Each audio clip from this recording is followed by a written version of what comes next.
Viewers எல்லாரும் எப்படி இருக்கீங்க? நான் உங்கள் டாக்டர் லக்ஷ்மண். இன்னைக்கு நம்ம எதை பற்றி பார்க்க போகிறோம்னா, சப்பாத்தி உயிரை கொல்லுமா? இதை பார்த்து நீங்கள் ஷாக் ஆகிருப்பீங்கன்னு எனக்கு இது தெரியுங்க. என்னங்க டாக்டர் இப்படி சொல்கிறீங்க? நம்ம ஆண்டாண்டு காலமாக சப்பாத்தி தான் சாப்பிட்டுட்ருக்கோம். அது இல்லாமல் சோறு இட்லி தோசை கூட கம்பேர் பண்ணும்போது சப்பாத்தி தான் நல்ல ஃபுட்டு.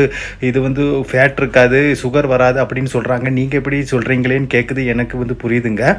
ஆக்சுவலாக இப்போ சமீபத்திய ஆய்வுகள் என்ன சொல்லுதுன்னா, சப்பாத்தி உயிரை கொல்லும் அப்படின்னு சொல்லுதுங்க. அது என்ன காரணம் அப்படின்னு பார்த்தீங்கன்னா, சப்பாத்தி எதுக்கு காரணமாகுது நம்ம பார்க்கலாம். இப்போ சப்பாத்தி மாவை இது பிசையும் போது அது ஒரு பசை மாதிரி வரும் இல்லையா? அதுக்கு காரணம் அதில் குளூட்டன் அப்படின்னு ஒரு பொருள் இருக்குதுங்க. அந்த குளூட்டன் பொருள் என்ன பண்ணும் அப்படின்னா, நேராக நம்ம சப்பாத்தியை சாப்பிடும்போது அது ஸ்டொமக்கில் போயிடுது. ஸ்டொமக்கில் போய் அந்த ஸ்டொமக்கு இது வால்ஸ் இருக்கு இல்லையா? அந்த ஸ்டொமக்கோட அந்த வால்களில் என்ன பண்ணால் அது ஒரு பசை மாதிரி இது ஒட்டிருங்க. அதை பசை மாதிரி ஒட்டும் போது என்ன ஆகும்னா, அது அப்படியே இருக்கும். அதுக்கப்புறம் நம்ம இந்த ஃப்ரூட்ஸ் மாதிரியான ஒரு நல்ல ஃபுட்டுகளை சாப்பிடும்போது அதனுடைய சத்துக்களை அது உரியக்கூடிய, அதாவது குடல் இது உரியும் இல்லையா? அதனுடைய உரியக்கூடிய கெப்பாசிட்டியை இது கம்மி ஆக்கிருங்க. இதுதான் ஒரு முக்கியமான இது. அப்போ இந்த குளூட்டன் ஆபத்தானது. அது சப்பாத்தியில் இருக்கு இல்லையா? அதுதான் எல்லா பிரச்சனைக்கு காரணம். அப்போது இந்த குடலில் குடல் வால்களில் இந்த குளூட்டன் ஒட்டும் போது அது இது ஸ்டிக்கி மாதிரி, ஓகேவா? அப்படி ஒட்டும் போது என்ன ஆகும்னா, அது மற்ற ஃபுட்டினுடைய சத்துக்களை உரியக்கூடிய கெப்பாசிட்டியை குடலுக்கு கொடுக்காதுங்க. அது ஒரு முக்கியமான ஒரு காரணம். இப்போ இது உயிரை எப்படி கொள்ளுது அப்படின்னு பார்த்தீங்கன்னா, ஆட்டோ இம்யூனே டிஸார்டர். இதை பற்றி கேள்விப்பட்டிருப்பீங்கன்னு நினைக்கிறேன். ஆட்டோ இம்யூனேனா நம்ம பாடியில் இம்யூனிட்டி சிஸ்டம், ஓகேவா? அது என்ன பண்ணால், நம்ம பாடியில் இருக்கக்கூடிய ஒரு செல்ஸு ஆர்கன்ஸு அதுவே தப்பானதுன்னு நினச்சி அதை கொல்லக்கூடிய விஷயங்களை செய்யும். இப்போ உங்களுக்கு ஈஸியாக புரியணும்னா சொல்கிறேன். நம்ம உடம்புல பாக்டீரியா என்ட்ரி ஆயிட்டுனா அதை கொல்றதுக்காக இம்யூனிட்டி சிஸ்டம் வேலை செய்யும் இல்லையா? அப்போ இந்த ஒரு குளூட்டன் என்ன பண்ணுன்னா, குடலில் இருப்பது மட்டும் இல்லாமல் நம்ம பாடியில் உள்ள எல்லா பார்ட்டுக்கும் இது ஸ்ப்ரெட் ஆகிரும். ஸ்ப்ரெட் ஆகும்போது என்னாகும் அப்படின்னா, அந்த குளூட்டனால் எல்லா பார்ட்டையும் நம்ம இம்யூனிட்டி சிஸ்டம், மூளை என்ன நினைக்கும்னா, ஆபத்தானது, இது ஆப்போசிட்டாக உள்ளதுன்னு நினச்சி அதுக்கு அகென்ஸ்டாக இம்யூனிட்டி சிஸ்டத்தை வேலை செய்ய மூளை இது ஸ்டிமுலேட் பண்ணும். அப்படி ஸ்டிமுலேட் பண்ணும்போது என்னாகும்னா, அது நமக்கு உயிரை கொல்லும் வியாதியாக மாறுகிறது. இது மிகவும் ஆபத்தானதுங்க. ஏன்னா சின்ன சின்ன பிரச்சனைகள் வரலாம். இப்போ இந்த ஒரு குளூட்டன் இது மட்டும்தான் செய்தனா அப்படி இல்லைங்க, இன்னும் பல வியாதிகளை உண்டாக்குது. இதில் கார்டிசோல்னு ஒரு ஹார்மோன் இருக்குது. அது அதனுடைய வேலை என்னென்னா, கொழுப்பை ஸ்டோர் பண்ணுறது, ஓகேவா?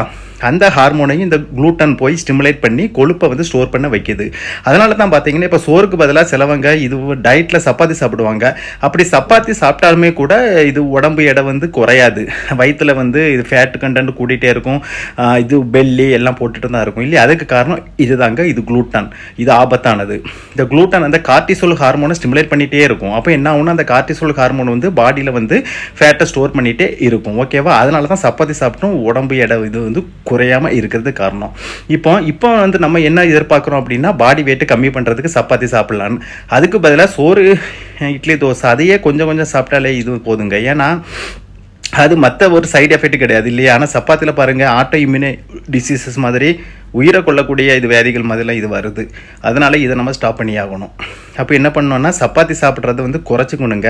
இப்போ என்னைக்காவது ஒன்று சாப்பிட்டுக்கலாம். இது டெய்லி சாப்பிடக்கூடியவங்களுக்கு தான். என்னைக்காவது ஒரு நாள் சாப்பிடக்கூடியவங்களுக்கு பிரச்சனை இல்லைங்க. டெய்லி சாப்பிடக்கூடியவங்களுக்கு இந்த பிரச்சனை. ஏன்னா என்னைக்காவது ஒரு நாள் சாப்பிடும்போது மேக்ஸிமம் அந்த குளூட்டன் ஸ்டோரேஜ் ஆகாது பாடியில். இது குடலில் ஆகாது. ஆனால் டெய்லி சாப்பிடக்கூடியவங்களுக்கு கண்டிப்பாக ஆகும். இது சமீபத்தில் ஆய்வில் கண்டுபிடிச்சிருக்காங்க. ஏன்னா இன்னைக்கு பல பேருக்காகனா, நாங்கள் ஆண்டாண்டு காலமாக சப்பாத்தி சாப்பிட்றோம், இது நார்த் இந்தியா சைட்லாம் அதானே சாப்பிட்றாங்கன்னு. அது முன்னாடிக்குள்ளே சப்பாத்தி வேறங்க, இப்போ உள்ளது வேறு. நம்ம இது ஒரு நார்த் இந்தியன் கல்ச்சரை சப்பாத்தி சாப்பிட்றது. அப்போ நல்ல ஒரு கோதுமை மாவு கிடச்சிது இல்லையா?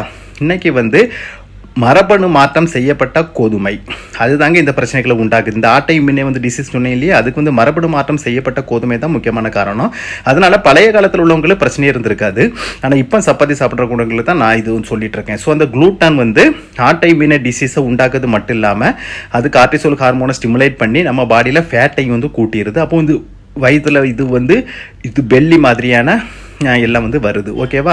இது ஒரு முக்கியமான ஒரு விஷயம். அப்புறம் இதனால வேற எந்த பாதிப்பு பார்த்தீங்கன்னா, தைராய்டு பிரச்சனையும் வருதுங்க. எப்படி இது வருதுன்னா, அந்த எல்லாத்துக்கும் காரணம் நான் ஏற்கனவே சொன்ன மாதிரி இது குளூட்டன். அது குடல் வால்களில் எப்படி ஸ்டோர் ஆகுதோ அந்த மாதிரி தைராய்டு கிளாண்ட்லேயும் இது வந்து ஸ்டோர் ஆகுதுங்க. அப்படி இருக்கும்போது நான் ஏற்கனவே சொல்லியிருக்கேன், இது ஒரு மூளை என்ன பண்ணும் அப்படின்னா நமக்கு ஆப்போசிட்டாக ஒன்று தான் இருக்குன்னு நினச்சிக்கிட்டு அதுக்கு அகைன்ஸ்டாக இந்த தைராய்டு கிளாண்டுக்கு அகைன்ஸ்டாக ஆட்டோ இம்யூன் சிஸ்டத்தை இது ஸ்டிமுலேட் பண்ணி விடும். ஓகேவா? அப்படி இது தூண்டி விடும்போது இந்த கிளாண்டுக்கு அகென்ஸ்டாக வந்து நம்மளுடைய இம்யூனிட்டி சிஸ்டம் வந்து வேலை செய்யும். அதனால் ஹார்மோன் லெவல் வந்து தாறுமாறாக இருக்குங்க. அப்படி தாறுமாறாக இருக்கும்போது நமக்கு தைராய்டு பிரச்சனை வரும். தைராய்டு பிரச்சனை வந்தால் என்னென்ன பிரச்சனை வரும்னு உங்களுக்கே தெரியும். இது அடிக்கடி இது சளி பிடிக்கும், ஸ்டொமக்கில் வந்து பிரச்சனைகள் வரும், இதெல்லாம் இருக்குதுங்க. அப்போ வந்து சப்பாத்தி சாப்பிட்றதால இவ்வளோ வந்து வியாதிகள் வந்து வருது. இப்போ ஒவ்வொரு ஃபுட்லேயும் ஒவ்வொன்று உண்டு. இன்றைக்கி வந்து கெமிக்கல் தாங்க கூடுதலாக இருக்குது. அப்படி இருக்கும்போது கெமிக்கல்னால பல பிரச்சனைகள் வருது. ஆனால் இது வந்து சப்பாத்தினால இவ்வளோ பெரிய ஆட்டோமியூனே வந்து டிசீஸ் வருதுன்னா நம்ம கேர்ஃபுல்லாக தாங்க இருக்கணும். அப்போ நீங்கள் என்றைக்கா ஒரு நாள் சாப்பிட்டுக்கோங்க. அடிக்கடி சப்பாத்தி சாப்பிட்ற பேரில் ஸ்டாப் பண்ணுங்கள். நான் ஏற்கனவே சொன்ன மாதிரி பல வீடியோவில் சொல்லியிருக்கேன், நம்ம ஒரு ஃபுட்டு, அதாவது சோறு, இட்லி, தோசை, அதையே அளவு கம்மியாக எடுத்துகிட்டு இந்த ஒரு இது ப்ரோட்டீன் ஐட்டத்தை கூட்டுங்க. அப்போ பாடி வந்து ஹெல்த்தாக இருக்கலாம் இல்லையா? எதுக்கு இன்னொரு ஃபுட்டை சாப்பிட்டுட்டு நம்ம இது சஃபர் ஆகிட்டு இருக்கிறது? அதனால் இதெல்லாம் வேண்டாம் இனி. ஓகேவா? ஸோ நல்ல ஃபுட்டுகளை சாப்பிட்டு ஆரோக்கியமாக நீங்கள் வாழ வேண்டும். நீங்கள் அப்படி வாழ என்னுடைய வாழ்த்துக்கள். இது வரைக்கும் என்னோட சேனலை சப்ஸ்கிரைப் பண்ணுங்கள், மறக்காமல் ஷேர் பண்ணுங்கள். உங்கள் ஃப்ரெண்ட்ஸ் அண்டு ரிலேட்டிவ் பார்த்து பயனடைய வேண்டும். ஏன்னா இது ஒரு முக்கியமான இன்ஃபர்மேஷன். ஓகேவா? இது ஒரு சப்பாத்தி பற்றியது. ஸோ அவர்களும் பார்த்து பயன் அடைய வேண்டும். ஏன்னா எல்லோரும் 100 ஆண்டு காலம் வாழ வேண்டும். எல்லாத்துக்கும் ஷேர் பண்ணுங்கள். மீண்டும் அடுத்த ஒரு வீடியோவில் சந்திப்போம். பாய்.